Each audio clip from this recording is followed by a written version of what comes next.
This is Arjun. So today is our topic from the Unit 4, which is Production Planning and Control. So what do you understand by Production Planning and Control, or PPC? Production. Production is if we are manufacturing a product from raw material to final finished product, right? So conversion of raw materials to finished product is our production. Planning is before running any production, we have to plan it, whether we will be able to complete it. Do we have all the raw materials? Do we have the manpower? Do we have the machines? Do we have the order? Or do we have the right specifications from our client for whom we are doing production? So if we have already done the planning, we will be doing production. How to control it? And what is the control? So to control our production via planning is production planning and control. So exactly what is PPC? It is nervous system of a plant, as in PPC aims at efficient utilization of material, man, resources, available resources and facilities in the manufacturing plant. So by coordinating and controlling the manufacturing activities in a planned manner, right?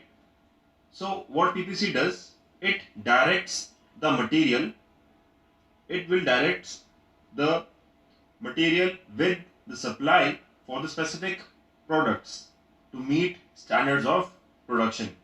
As in, I have limited resources, I have limited manpower, so I'll be directing my manpower, my resource in an optimistic manner so that I can get final output in a most efficient manner in quality and quantity and cost wise, right? So first plan your work, then work your plan. So before starting any production industry, what we do, we reach in our industry at around 8 a.m. or when our shift starts. We gather around in front of our digital whiteboard or a normal whiteboard with our colleagues, with our engineers, with our operators, with our managers, general managers. We will plan our production. First, we will see if we are manufacturing, suppose, a specific type of engine. Do we have all the raw materials available or not?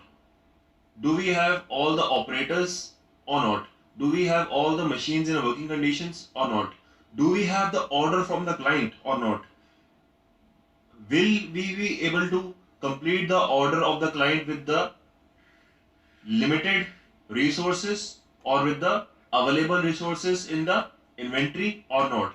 So we will plan our production, how we will be able to complete the production or the order in the given period of time.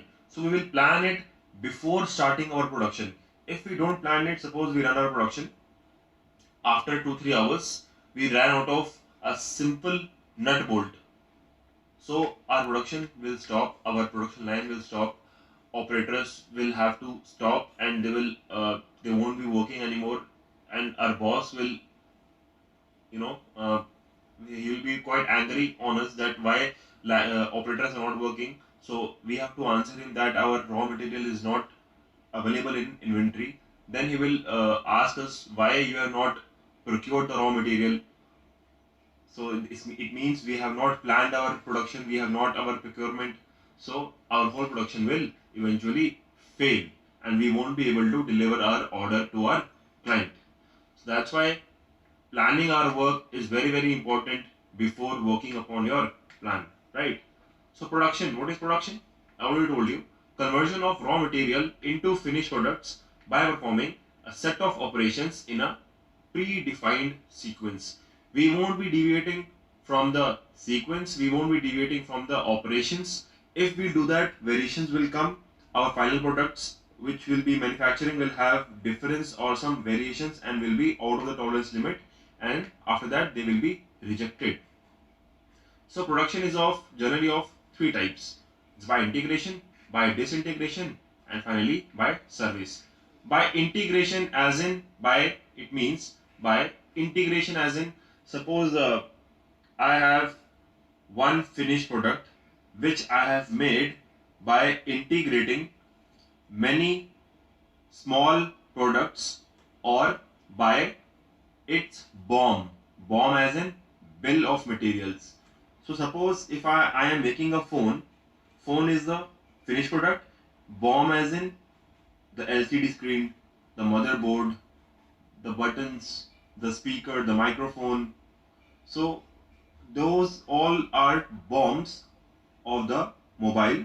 So by assembling the camera, the LCD screen, the motherboard, so I will be making a final product as my mobile.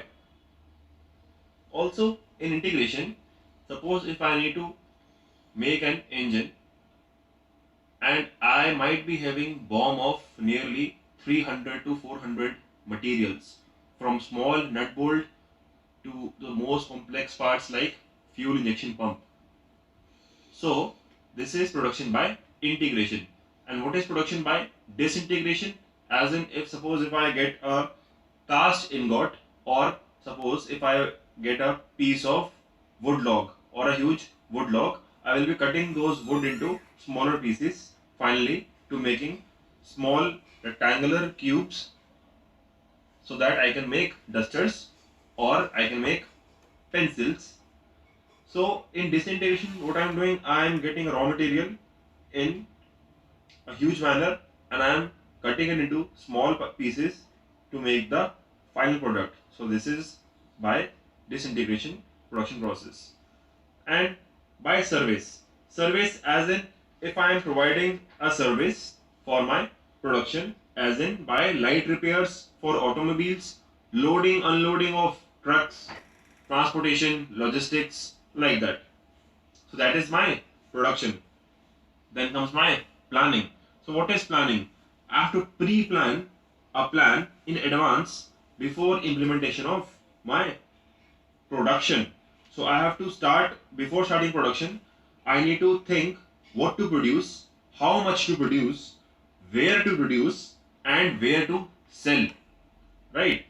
Before planning my product, the scope of the product, the demand of the product, I cannot start production. Right? And even before starting production, I should take at least 35% of the production cost or manufacturing cost, so that from the client, so that I can cover up my production. In case my client refuses to buy a product after production, I will be able to pay my employees or to pay my vendors the cost of the production incurred. So I have to be very very vigilant while I am planning my production, and I have to uh, take the worst case scenarios which I'll be facing during my production, or which I could face in my production. Thank you.